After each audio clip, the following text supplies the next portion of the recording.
Jack the back of the car up so his rear bumper is at least 30 inches off the ground.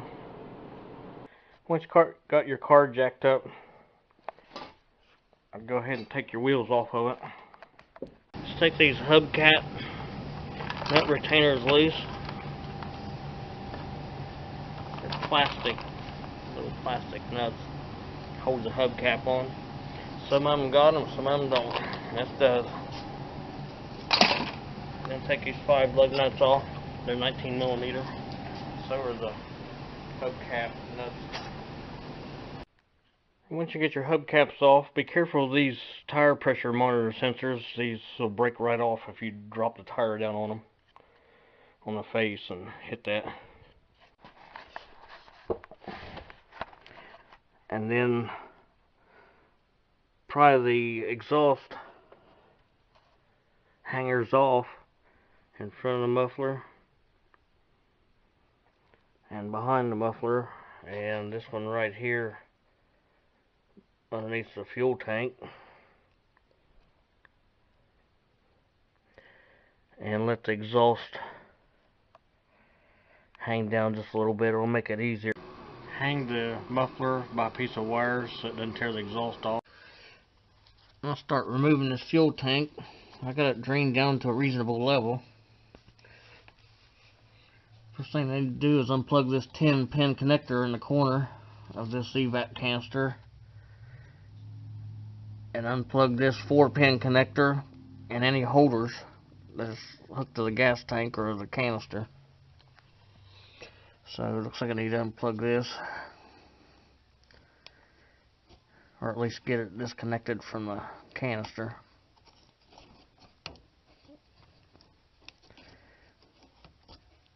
I'll have to get a little screwdriver and run back in there to take that release loose.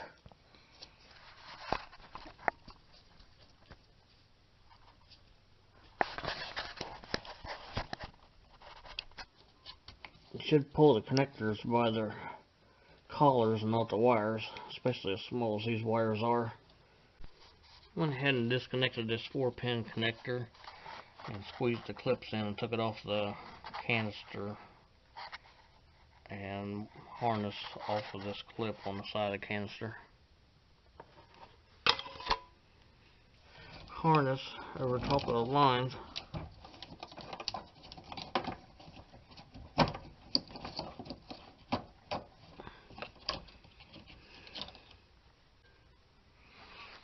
I'm going to go ahead and go to the back of the tank and take this clamp loose on the fill pipe. That's where the gas comes in when you put it in the car. You either use a flat bladed screwdriver or a 9/32, 7mm or whatever. Take it loose.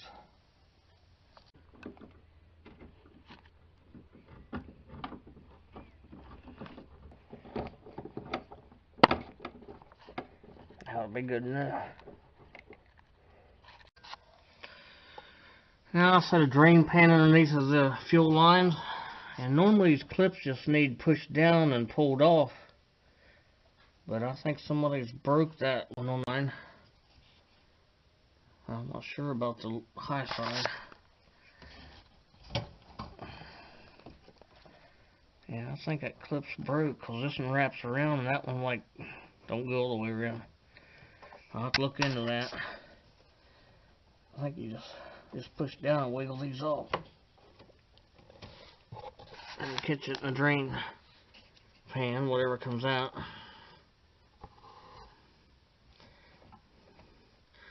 I think I'll just leave that. I think I'll just leave that pressure line on there till I get the. I mean, it's unclamped, but I'm gonna leave it. Wait and get these bolts out before I get gasoline everywhere.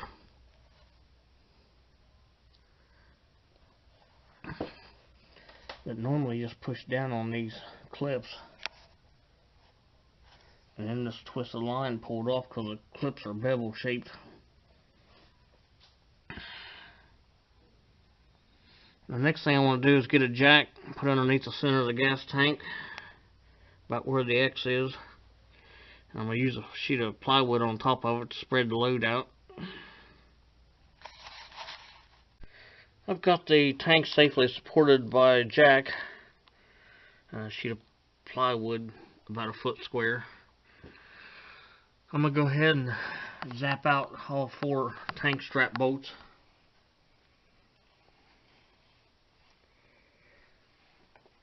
They're 13mm.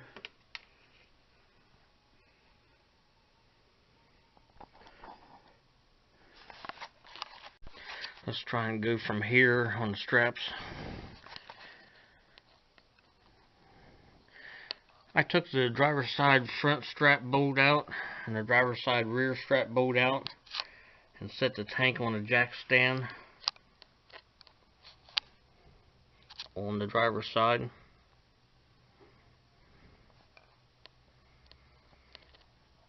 And get this support out of the way. We'll go around the passenger side and put a jack stand underneath that side of the tank and zap those strap bolts out. I've got the passenger side front strap unbolted. We'll go ahead and finish disconnecting the fuel line.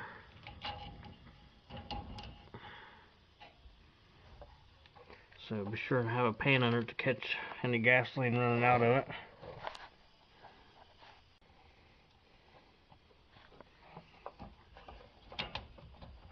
And shop towels or whatever it takes to keep you dry and the fuel cleaned up.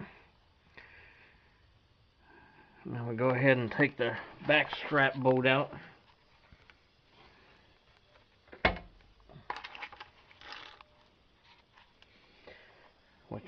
Both rear strap bolts are kind of in line with the sway bar in the back. Now I'm going to get this piece of tin out of the way. The gas tank's sitting on a jack stand on both sides. Right behind the canister there is alright. Like I say, I've got the fuel out of it, so or most of the fuel, there's not that much weight on it.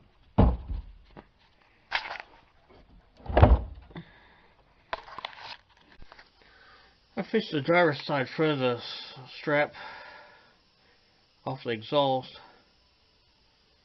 and then the pan pretty much come down and just pull it out from in front of the sway bar. Went ahead and placed a floor jack with a piece of plywood on top of it underneath the tank to take the load off the jack stands and be able to control the descent of the tank and unhook stuff as it comes down. Evap lines, fill neck, any other surprises. So I'll just let it down a few inches and see what's hanging up. Now that the tank's down just a few inches in the front, I'm going to take a long screwdriver and pry this fill neck pipe off. It should go like a lamb, I guess.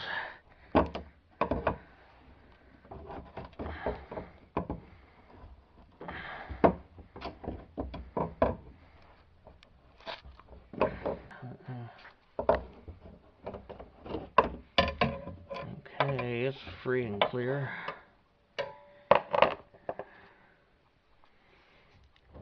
I'll drop it just a little more.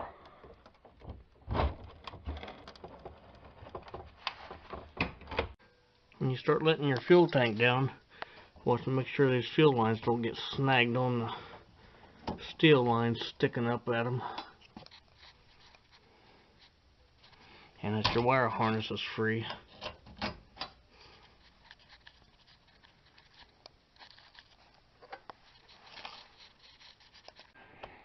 Once you got about a 5-6 inch gap between the tank and the body, you get it to the evap line. Take a pair of needle nose and push down on that clip. If this one ain't broke, it's a return line one is. It might be broke, I don't know.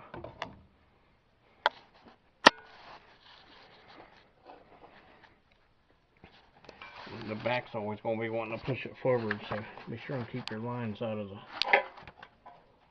mess. Kind of hold back on the tank till it gets down far enough to get past it, the front, and then it'll come forward. Now I'm using a pair of long-handled needle nose, and compress that down.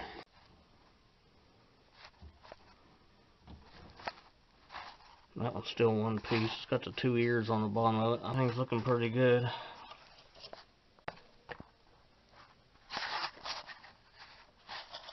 Ease it on down. As you keep dropping the tank, fuel keeps a nice line, so you might keep your drain pan on it till the last minute. Yeah, well, I got down this far, I can unplug it, ohm the wires, make sure there's a connection to it. Might have to pull the tank throughout. It looks, it's going to be a dandy to get back up in past all that mess.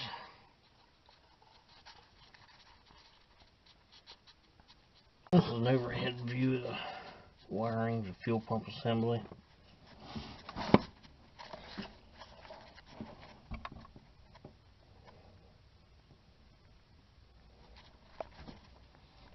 Fuel pump pressure sensor.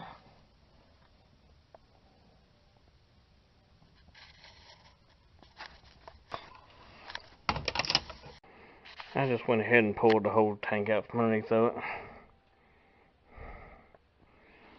The 2 center pins is the ones that's the sending unit.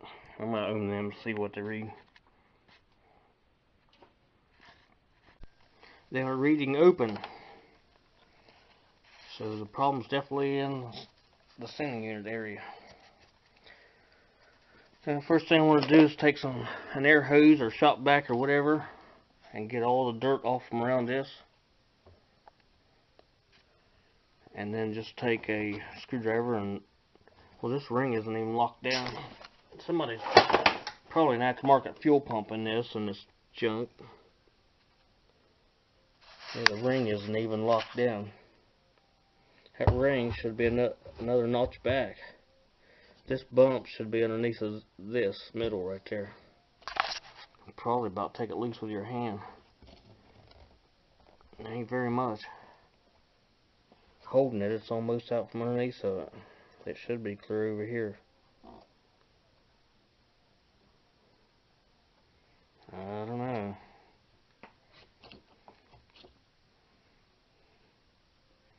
Kind of scary sometimes.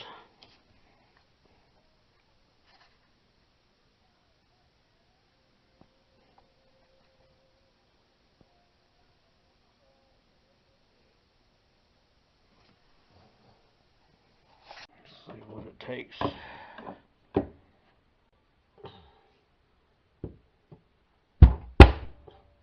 Not much at all to pop it loose.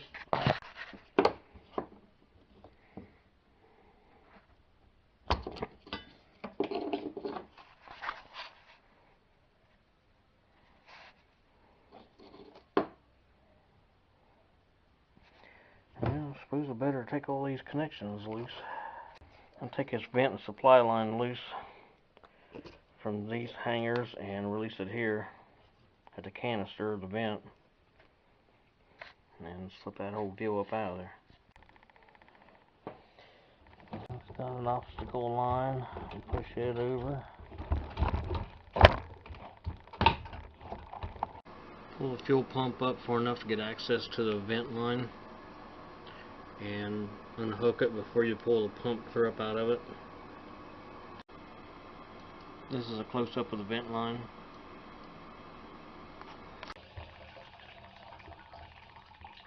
That's nice.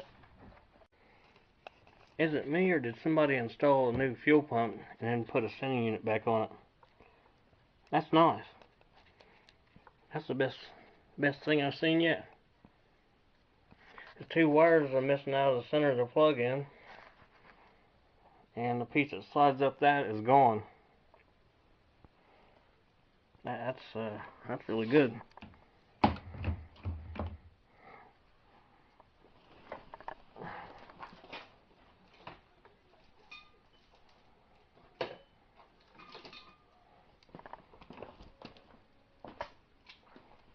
It should have had a deal like this that went up through there.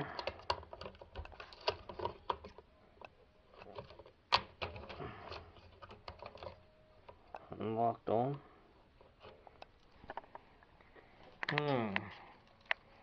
Must be a defect of some kind, huh?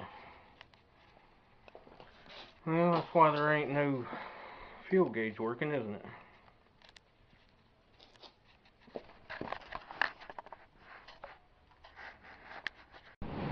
Once you get the fuel pump out of there, be sure and clean any dirt out of the tank whatsoever.